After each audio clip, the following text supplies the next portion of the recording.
sabiendo que la oración es muy vital, aleluya, no solo para nuestras vidas individualmente, sino como cuerpo, iglesia de Cristo, es muy vital, aleluya, saber, aleluya, aprender y por qué debemos de orar. Y para eso les invito a que abramos la palabra del Señor y vayamos al libro de Mateo. Gloria a Dios. Estaremos en el libro de Mateo, en su capítulo 6, y estaremos leyendo el versículo 5 hasta el 8. Mateo, capítulo 6, en su versículo 5, y lo estaremos leyendo hasta el versículo 8.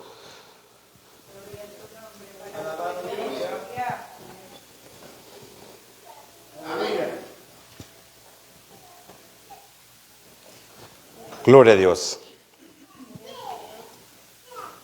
Mateo capítulo 6, su versículo 5 dice, honrando el nombre del Padre, del Hijo y del Santo Espíritu, el pueblo dice, amén. Y cuando ores, no seas como los hipócritas, porque ellos aman el orar en pie en las sinagogas y en las esquinas de las calles, para ser vistos de los hombres. De cierto os digo que ya tiene su recompensa. Mas tú, cuando ores, entra a tu aposento y cierra la puerta, ora a tu Padre que está en el secreto, y tu Padre que ve en lo secreto, te recompensará en público. Y orando, no uséis vanas repeticiones como los gentiles que piensan que por su palabrería serán oídos. No os hagáis pues semejantes a ellos, porque vuestro Padre sabe de qué cosas tenéis necesidad antes de que vosotros las pidáis. Tenga amabilidad de poder sentarse. Esta ha sido la palabra del Señor que hemos podido leer. Nuestra vida de oración es íntimamente relacionada con la provisión de Dios. Cuando nosotros miramos la providencia de Dios, nosotros reconocemos que Dios gobierna todo el universo y todo lo que en él hay. Todas las cosas que suceden en el cielo y en la tierra, Él tiene el control sobre eso. Y tan pronto como comenzamos a lidiar nosotros con la soberanía de Dios, sobre su creación, sobre todo lo que ha hecho, una de las primeras preguntas que muchos hacen es, bueno, si Dios es soberano y todopoderoso y Él conoce todas las cosas, entonces, ¿qué sentido hay en nosotros orar? ¿Por qué debemos orar? Esa es la pregunta. Y le podemos poner eso por tema, aleluya. ¿Por qué debemos nosotros orar?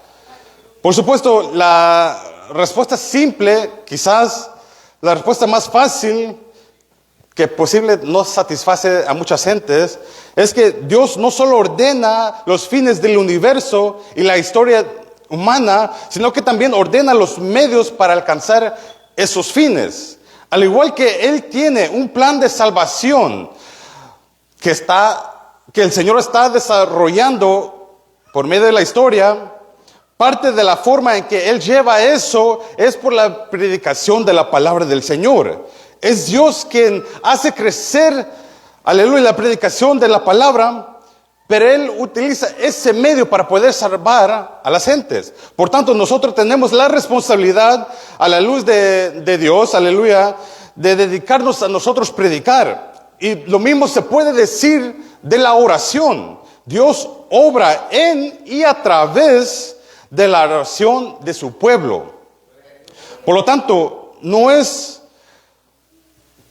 Nuevo Testamento no nos dice a nosotros, bueno, si Dios es soberano, no es necesario pues orar.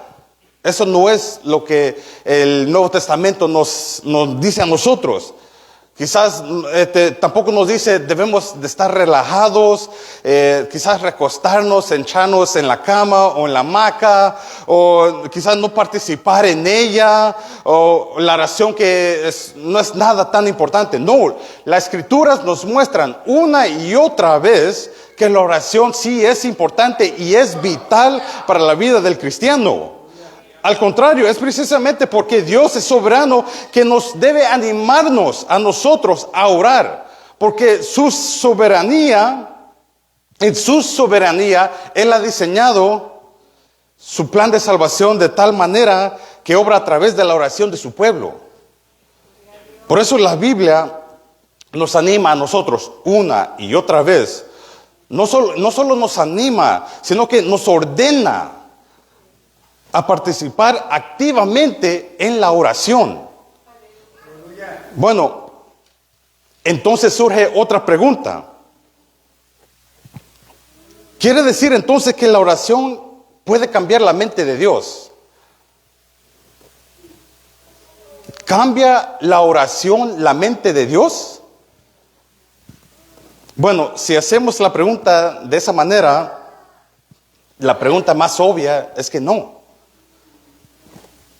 No podemos cambiar la mente de Dios. Y hasta yo diría, por supuesto que no lo haría. Es imposible. ¿Qué podría quizás estar más lejos de la imaginación del hombre que pensar que la oración que hace el hombre puede cambiar o tal vez influenciar el plan de Dios?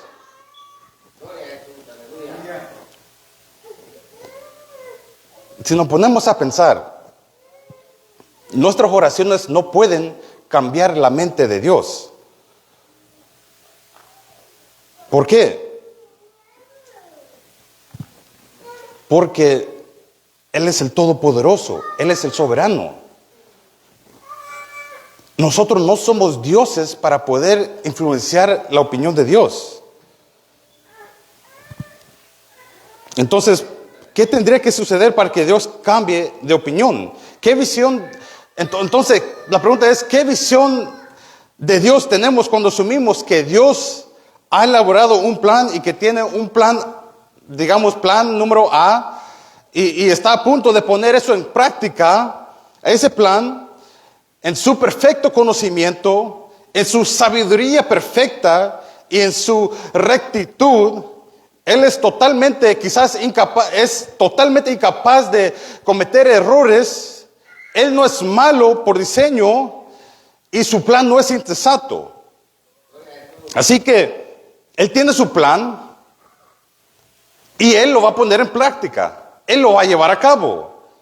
Entonces, ¿será que de repente ocurre algo que Él no ha previsto? Cuando nosotros comenzamos a orar, podemos decir, bueno, Dios, ¿podrás cambiar esta situación a otra situación diferente? ¿Será que puedes hacerlo de otra manera? Porque a mí no me gusta. ¿Has considerado hacer esto y no lo otro?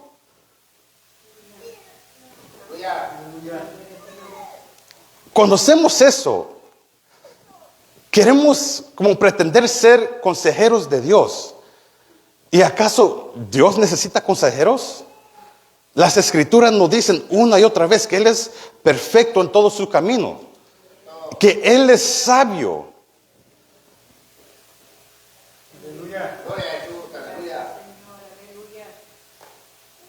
Ahora, pensémoslo de esta manera.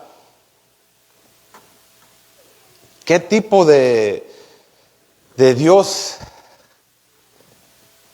se tiene que creer que tenemos que informarle de lo que está sucediendo alrededor del mundo?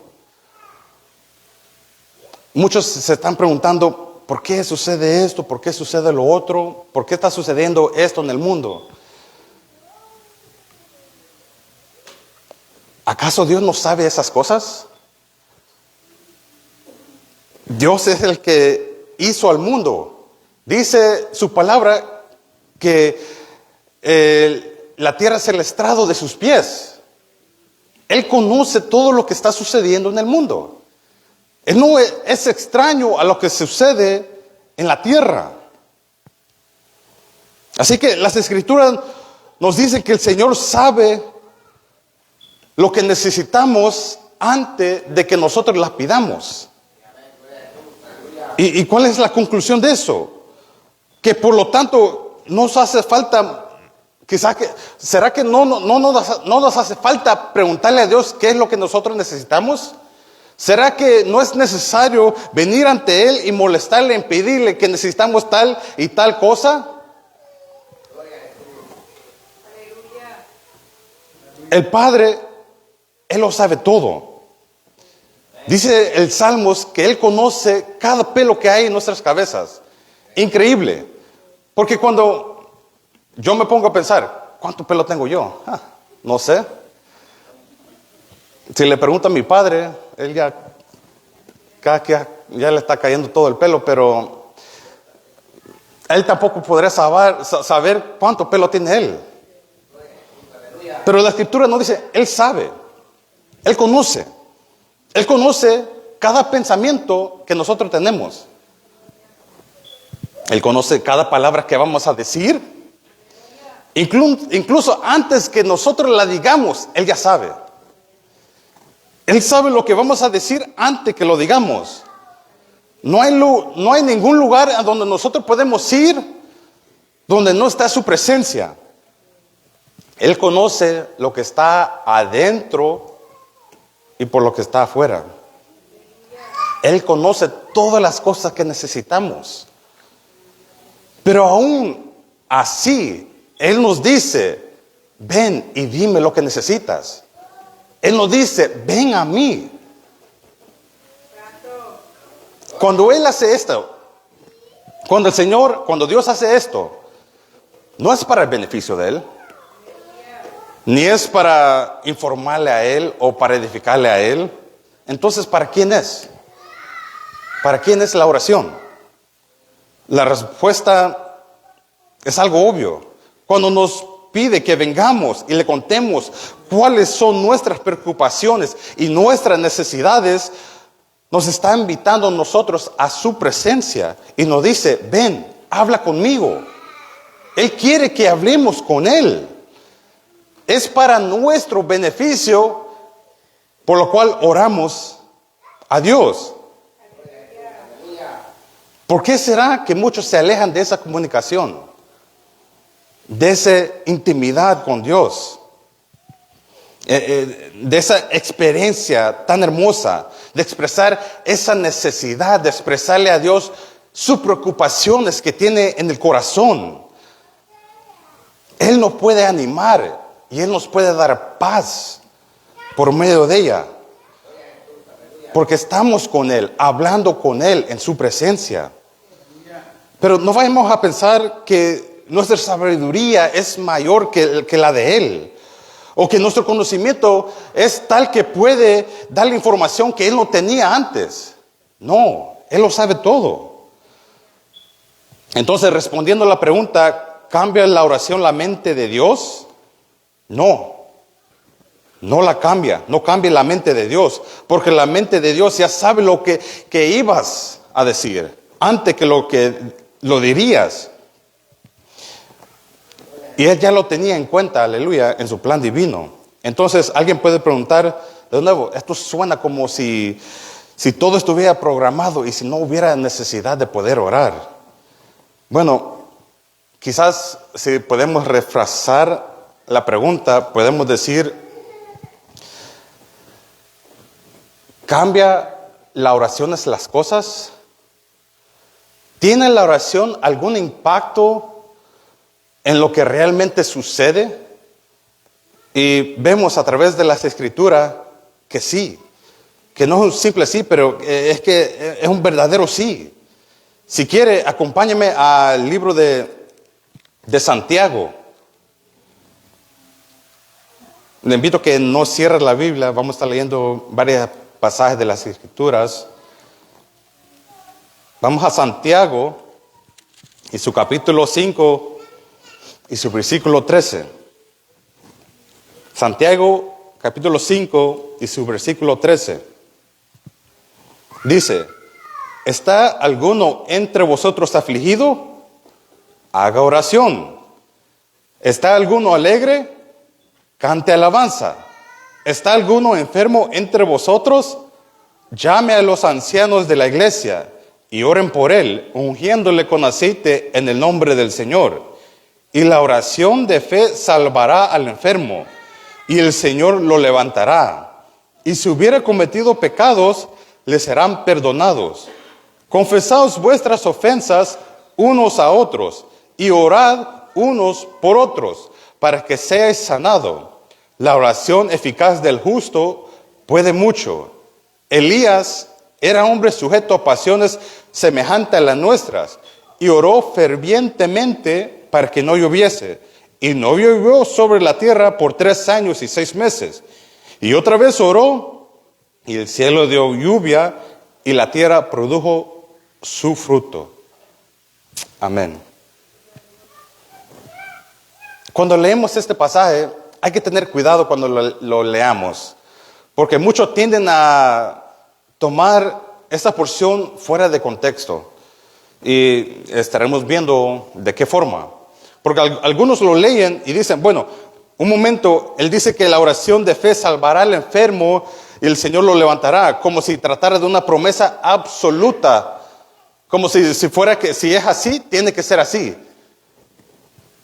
Bueno, sabemos que la palabra de Dios, hubo oraciones que hacían los siervos del Señor en que Dios le había respondido un no. Por ejemplo, nosotros vemos lo que le sucedió a Pedro cuando él fue encarcelado. Y los hermanos se reunieron y oraron fervientemente por la liberación de Pedro. Que está allá en Hechos capítulo 12, en su versículo 13. Y dice que mientras oraban, llamó Pedro a la puerta del patio. Salió al escuchar una muchacha llamada Rode, la cual, cuando reconoció la voz de Pedro, de gozo, no abrió la puerta, sino que corriendo adentro dio la nueva de que Pedro estaba a la puerta. Y ellos le dijeron, estás loca. Pero ella aseguraba que así era. Entonces ellos decían, es su ángel. Mas Pedro persistía en llamar, y cuando vieron y le vieron, se quedaron atónitos.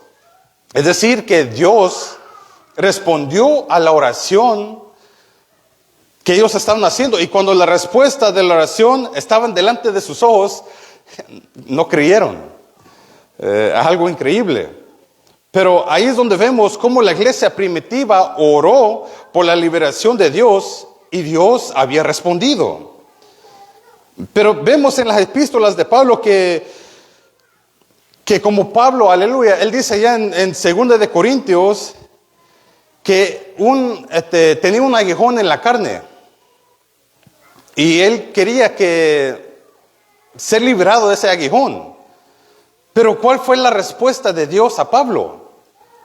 Bástate de mi gracia. O sea que Dios le dijo un no. Y Pablo era un siervo de Dios que oraba y oraba para que ese aguijón se fuera. Pero Dios le respondió un no. A veces Dios dice no, incluso cuando nosotros estamos enfermos, cuando estamos en situaciones difíciles. Dios nos dice a nosotros no. Pero al mismo tiempo, lo que Santiago anima es que, oigan, nosotros entendemos que a veces Dios va a decir que no. Es un hecho que no siempre Dios va a decir un sí. Pero no pierdan ustedes la oportunidad de poder acercarse a Dios. Oren hacia Dios. Oren por los enfermos. Oren por los que están sufriendo. Porque Dios sí puede responder a esas oraciones. Dios puede sanar los enfermos. Él puede hacer la obra. Pero no es una garantía absoluta de que Dios sí lo hará. Si ese fuera el caso, podemos tener en cuenta lo que han pasado, aleluya, lo que han pasado, ya están descansando con el Señor. Muchos de ellos quizás oraron para que fueran sanados, y muchos quizás oran por ellos para que fueran sanados. Pero Dios, no era en el plan de Dios que ellos vivieran quizás tanto tiempo o que fueran sanados. No. Unos murieron quizás jóvenes, otros murieron ya quizás de una enfermedad tan grave. El caso más reciente, nuestra hermana Saraí murió de cáncer. El pueblo oraba, pero no era la voluntad de Dios que así se fuera. Dios quiso llevarla, era el tiempo de ella. Entonces, no es una garantía absoluta de que Dios sí va a hacer cuando nosotros oramos a Él. Pero Dios también puede obrar, porque vemos también que por medio de la oración muchos enfermos se han sanado, muchos han sido liberados, muchos han sido rescatados por la oración. Doy gracias al Señor porque en el tiempo que no estuve en el camino del Señor, yo sé que mis padres oraron por mí. Y quizás no al tiempo que ellos querían que yo regresara, pero en el tiempo de Dios, Dios nos alumbró y nos mostró el buen camino. Otros siguen orando por sus hijos. Otros siguen orando por sus compañeros, por sus familiares. Pero es de entender que es en el tiempo de Dios y si es la voluntad de Dios que se hará. No hay garantía absoluta de que quizás cada cristiano escapará la enfermedad, el dolor, las tribulaciones. Eso nosotros lo sabemos. Pero sin embargo debemos seguir animándonos, porque es por medio de la oración que tendrá un impacto enorme en nuestras vidas. Porque nosotros nos acercamos a Dios. Él a veces puede decir un sí, Él a veces puede decir un no. Ahora, hay una cosa aquí que quiero explicar porque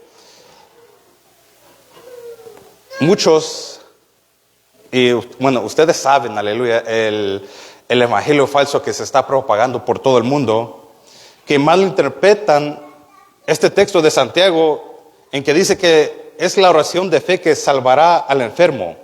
Y nosotros vemos y hemos escuchado que ha surgido una teología, el nombrar y decretar, o nombra y decláralo.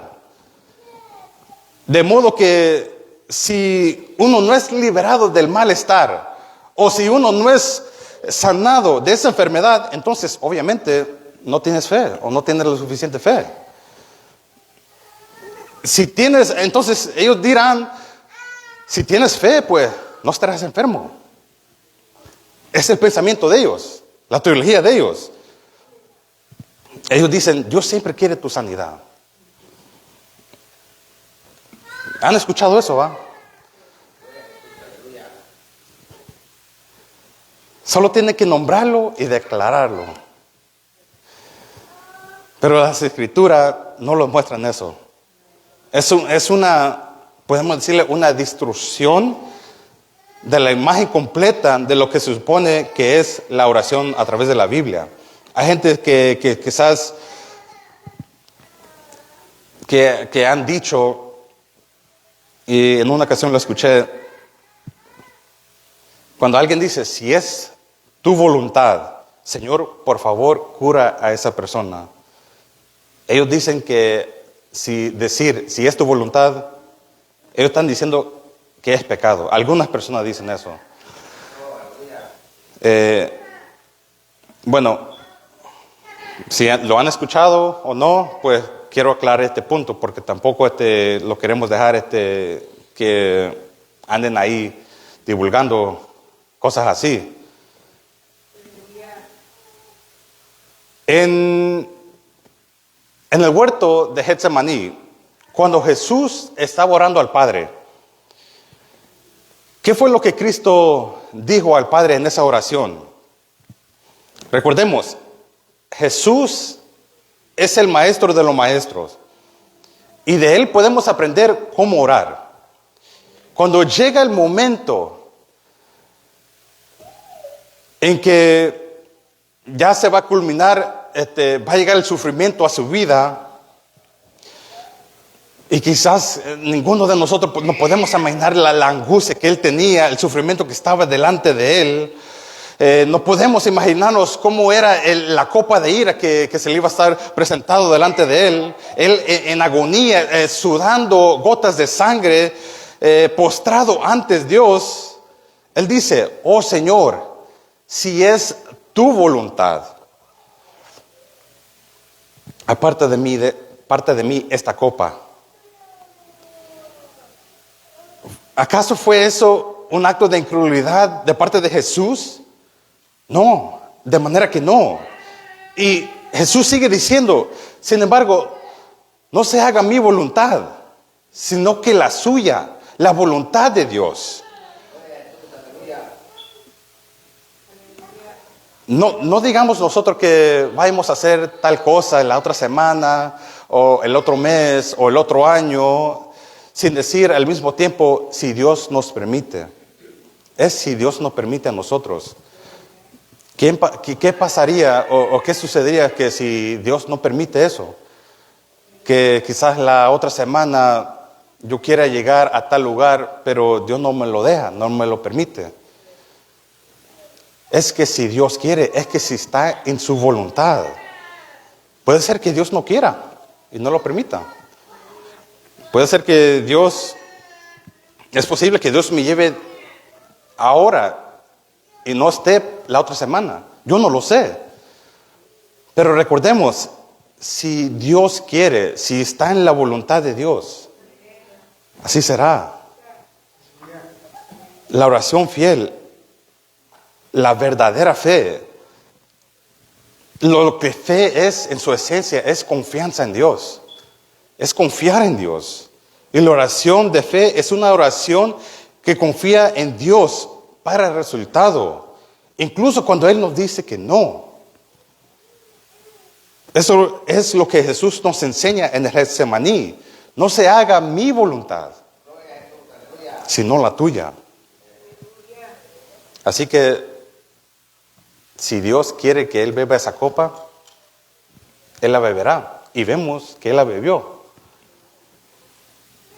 Y vemos allá en Job, que Job también dice lo mismo. Allá en Job 13:15. He aquí, aunque Él me matare, en Él esperaré. Y así, una vez más, volvemos al principio. Cuando oramos, recordemos con quién estamos hablando nosotros. Recordemos que Él es soberano y Él hará su voluntad. Y quizás la voluntad de Dios no siempre se va a alinear con mi voluntad. Y eso puede ser que nos alegre a nosotros. Me dirá, ¿por qué, hermano Brian? ¿Por qué se alegrará sobre eso? Porque yo soy hombre. Y si yo tuviera el control de las cosas, y recuerden, no soy perfecto, entonces, ¿qué sería de mi vida? Pero Dios es perfecto. Dios es santo.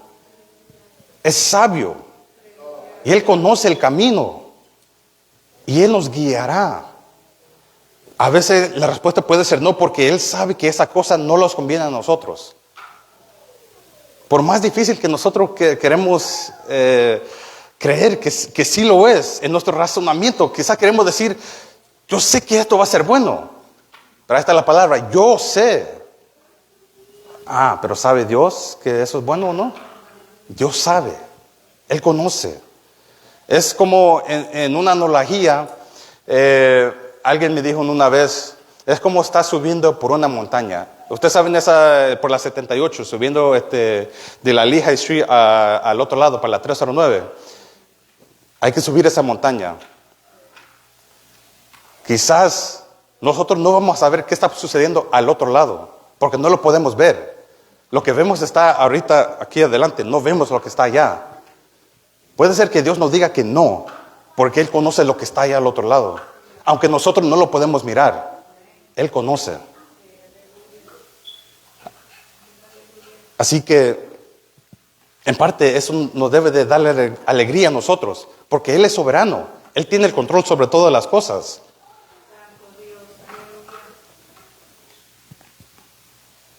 Decir sí, que se haga tu voluntad.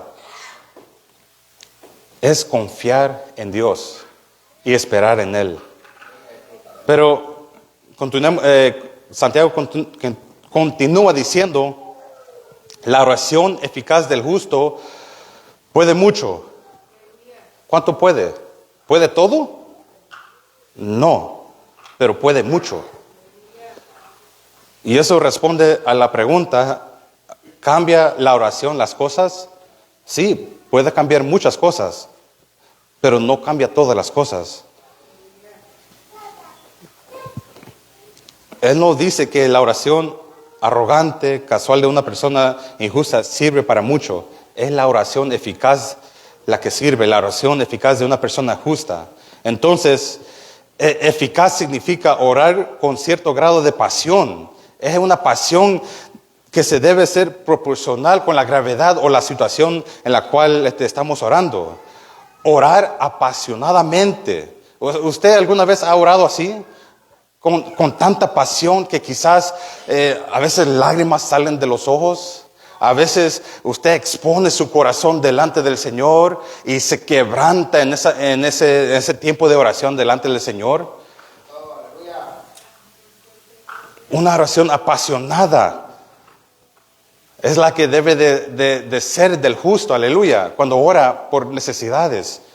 Yo no conozco su necesidad, ni quizás usted conoce la mía, pero Dios sí la conoce. Y Él conoce cuando verdaderamente venimos ante Él con sinceridad, ante Él derramando lágrimas, derramando nuestro corazón ante Él. Nosotros vemos allá en Mateo, cuando Jesús habla sobre la parábola de la viuda y del juez injusto, Jesús nos dice que había un juez en cierta ciudad que no respetaba ni a Dios ni a los hombres. Y había una mujer pobre que había sido injustamente tratada y acudió a este juez en busca de justicia. Pero el juez no tenía tiempo para ella. Estaba quizás demasiado ocupado, no sabemos por qué. Pero no quería que le molestara a él. Pero ella sigue insistiendo. Ella sigue llamando a su puerta. Sigue pidiendo que fuera escuchada. Persistió en su clamor, en su oración. Hasta que finalmente, ¿qué sucedió? El juez ya no pudo soportarlo más. Y solo para quitársela de encima, dijo que le iba a hacer justicia. ¿Y qué dice Jesús? ¿Cuál es el sentido de esta parábola? Jesús no dice, bien, al igual que esta mujer que estaba agobiando a este juez corrupto hasta que finalmente consiguiera conseguir justicia, vosotros también tenéis que a molestar o persistir con un juez injusto para que él escuche sus oraciones. No, Él no dice eso. El punto de Jesús es, si los jueces corruptos en la tierra de este mundo, en vez de que quizás escuchen la petición del que está delante de él, ¿cuánto más un juez perfecto y justo en el cielo no escuchará la oración de su pueblo? Y él hace una pregunta retórica, creo yo que se dice. ¿No hará justicia a Dios a sus elegidos que claman a Él día y noche? Una vez más Jesús está hablando de la edificación de la oración. Y vemos que al principio de Lucas 18, Jesús dice, también le refirió Jesús una parábola sobre la necesidad de orar siempre. Y dice, y no desmayar. Ese era el punto de esta parábola. La necesidad de orar siempre y no desmayar. Que debemos orar siempre y no desmayar. Y si quizás de vez en cuando nos sintamos quizás al borde de quizás desmayarnos, si sentimos que estamos quizás al punto de quizás rendirnos, es probablemente porque nosotros hemos negado la oración. Porque ¿sabían ustedes que hay una relación entre la oración y la esperanza, entre la oración y el valor, la próxima vez que pensemos nosotros en desmayar, recordemos la oración de eficaz de un justo puede mucho, tiene poder. Y no solo eso, sino que es un mandato de Dios también para nuestras vidas. Qué hermoso es cuando nos venimos delante de Él en oración, que Él nos da el privilegio de poder acercarnos a su presencia, al Dios que hizo los cielos y la tierra, al Dios que lo formó usted, al Dios que lo salvó, al Dios que conoce todas las cosas, al Dios que es más que vencedor. ¿Saben usted que usted tiene ese privilegio de poder acercarse hacia Él? Por eso está en la oración, para acercarnos hacia Él. Una de las historias en el Antiguo Testamento que quizás nos pueden conmover a muchos de nosotros es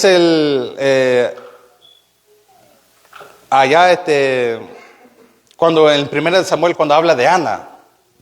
Gloria a Dios. Si nosotros recordamos que allá en el segundo capítulo de 1 Samuel, Ana da un cántico que parece casi igual al cántico de María. Que hay como un paralelo por ahí.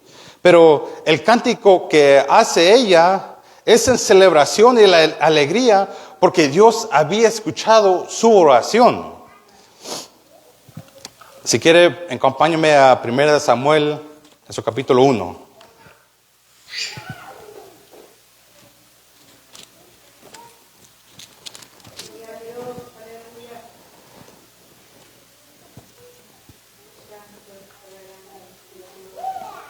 Las escrituras, cuando nosotros las escudriñamos, nos muestran a muchas personas que se conocían por su vida de oración constante. Por eso, quizás me pregunto, ¿cómo podemos nosotros aprender a orar como esas personas que antes oraron, que nos dieron ejemplo a nosotros? ¿Cómo podemos nosotros aprender de eso? Examinemos brevemente la historia de Ana, aquí en 1 Samuel. Ana se había casado y el deseo de su vida era tener hijos. Pero en el primer capítulo se nos dice que el Señor había cerrado su matriz y que también su rival la provocaba para hacerla miserable, porque el Señor había cerrado su matriz. 1 Samuel capítulo 1, en su versículo 6, dice: y su rival la irritaba, enojándola y entristeciéndola, porque Jehová no le había concedido tener hijos. Así hacía cada año, cuando subía a la casa de Jehová, la irritaba así, por lo cual Ana lloraba y no comía. Y Elcana, su marido, le dijo: Ana, ¿por qué lloras? ¿Por qué no comes? ¿Y por qué está afligido tu corazón? ¿No te soy yo mejor que 10 hijos?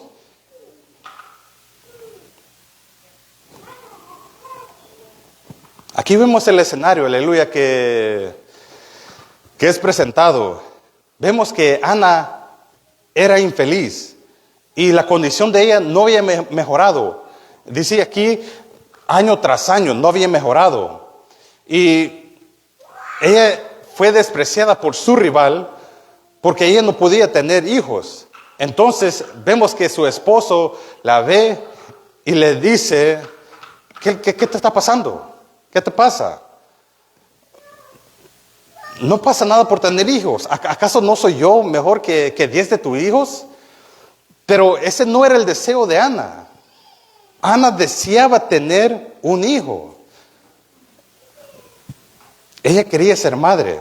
Así que vemos que ella acude al tabernáculo donde estaba Elí, y se nos dice que ella ora con un espíritu de angustia. Pero fíjese en cuanto se nos dice el Nuevo Testamento que una de las cosas clave para que la oración sea eficaz es que uno decía ahí que Elías oró fervientemente. Fervientemente. Orar con pasión, orar con todo el corazón.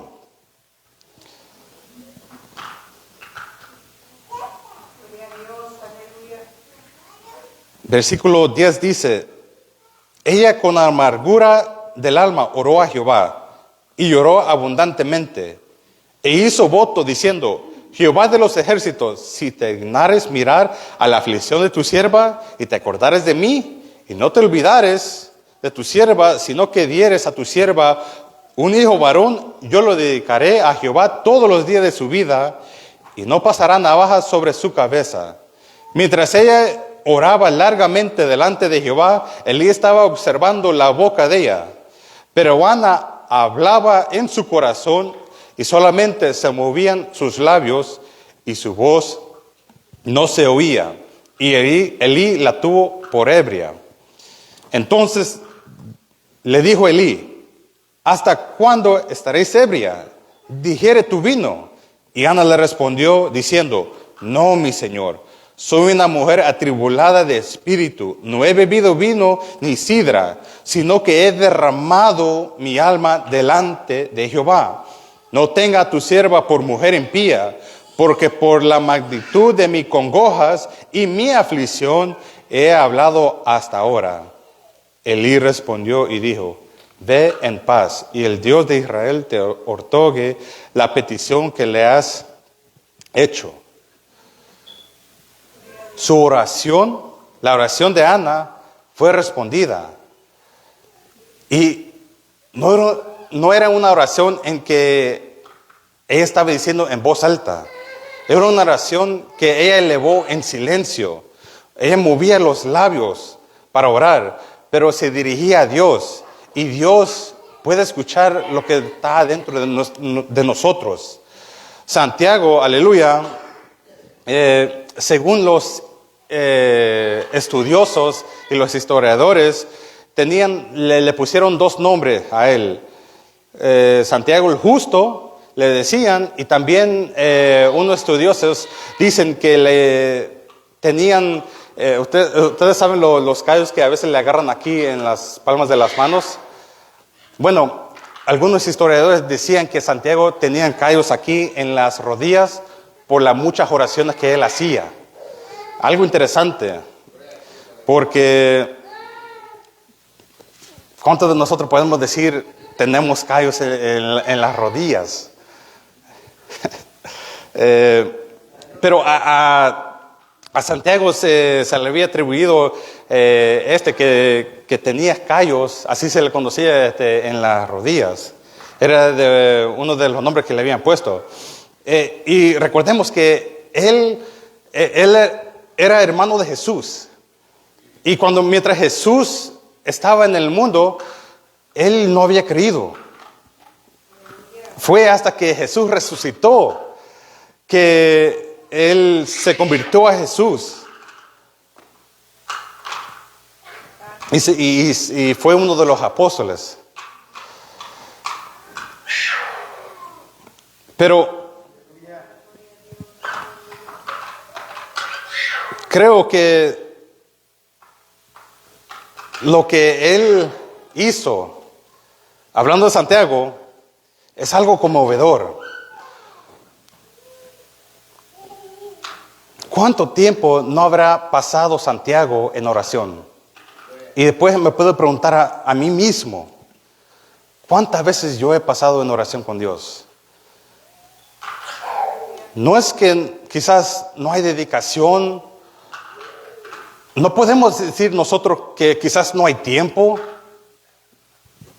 Tiempo abunda.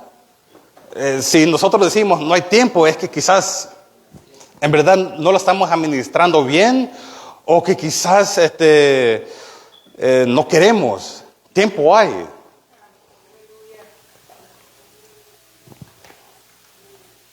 lo que nosotros dedicamos a hacer, lo que nosotros hacemos con el tiempo, es debido administrarlo bien y estar en comunión con Dios. Ahora, con decir esto, no es que todo el tiempo vamos a estar en las rodillas orando al Señor, porque a veces no se puede. Hay que trabajar, hay que hacer tantas cosas. Pero fíjese que solo le cuento lo que yo hago. Cuando estoy manejando por ahí, a veces yo mismo estoy ahí hablando con el Señor. No estoy yo en las rodillas y ni cierro los ojos porque si no, bueno, ya saben que corremos un peligro. Pero hay ocasiones donde nosotros podemos orar continuamente con el Señor. El problema es que a veces nosotros decidimos no hacerlo y nos afanamos en tantas otras cosas y en cuantos otros quehaceres que los olvidamos de la responsabilidad que nosotros tenemos de orar hacia Dios. Si nosotros tomamos en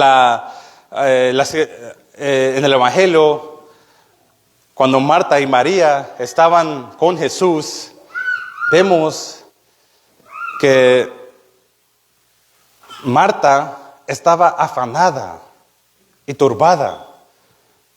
Ella estaba con el Señor, pero no tenía, podemos decir, las prioridades alineadas, ni su corazón alineado con el Señor. Ella estaba de aquí para allá queriendo preparar todo, cuando no pudo reconocer que el Señor estaba delante de ella. Y el Señor le dice: Marta, Marta, afanada y turbada. ¿Cuántas veces eso no nos sucede a nosotros? Yo puedo decir que a mí me ha sucedido. Quizás los afanes del trabajo, quizás las preocupaciones me quitan eso. Pero es bueno recordar y saber que Dios siempre quiere que nosotros nos acerquemos hacia Él. Y a veces hay instancias en nuestras vidas en que hay un problema grave, una situación grave, quizás es una enfermedad grave.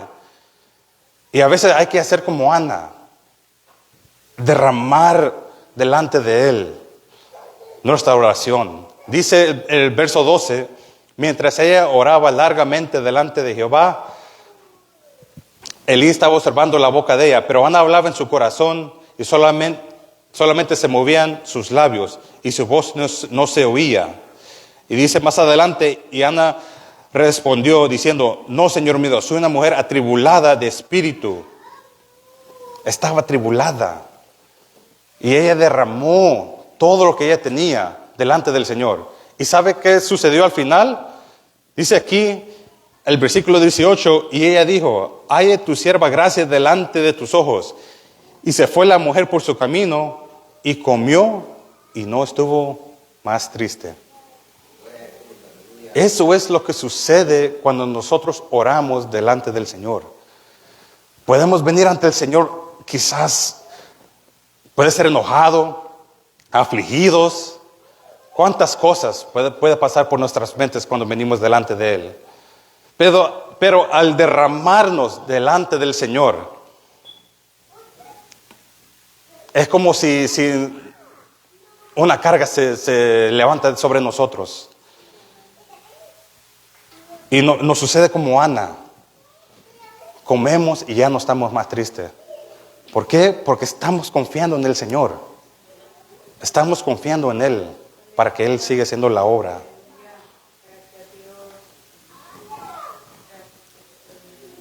Es necesario entender que Dios es soberano. Dios tiene el control de todas las cosas. En esa soberanía tenemos que nosotros entender que la oración no va a cambiar la opinión de Dios. Pero eso no puede alinear nuestro corazón a estar con la voluntad de Dios. Ya sea que la respuesta sea un sí, o sea un no, o sea un no, recordemos, Él tiene el control. Y Él sabe lo que hace. No dudemos, porque a veces somos seres humanos, a veces dudamos. Pero vengamos a Él. Es importante la oración en nuestras vidas. Y espero con estos otros mensajes que vamos a estar exponiendo, podemos aprender a cómo mejor orar hacia Dios. Porque hay muchas formas como hacerlo, pero las Escrituras nos muestran una manera en que podemos hacerlo más eficazmente y en total reverencia y adoración hacia Dios. Así que vengamos en adoración dándole gracias a Dios por ese tiempo que hemos tenido. Padre amado,